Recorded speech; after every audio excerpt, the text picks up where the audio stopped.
I ain't gonna lie, I don't care how down bad in life I am, I will never get admitted to the psych ward. As a psychiatrist, seeing this video is a little heartbreaking, but maybe let me break down a few things. Can terrible things happen in a psych ward? Yes.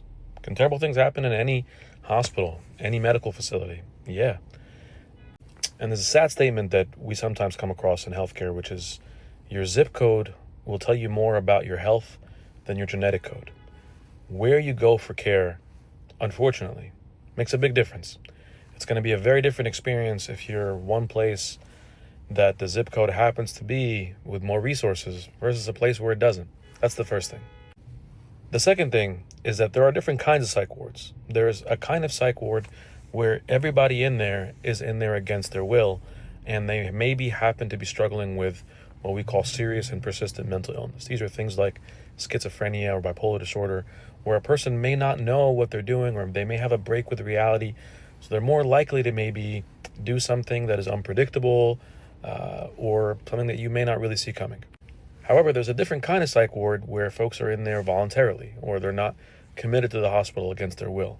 Oftentimes in those places, folks are dealing with depression, anxiety, kind of other mood disorders that tend to be a bit more mild, even though they're more serious as well. You know, when you're struggling with your mental health, when you're struggling with suicidal thoughts, that's very serious.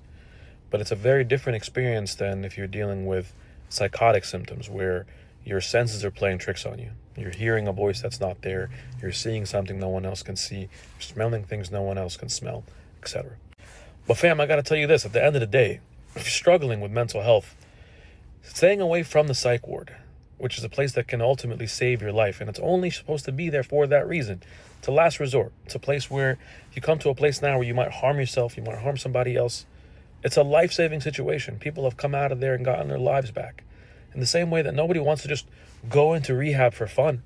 You know, you're not trying to go into a hospital and get treated for pneumonia for kicks, but it can save your life. So I understand what my man is saying. I understand that this is not your everyday, not your average, and you gotta know what it's like. But we need to not be scared of it because it could be life-saving.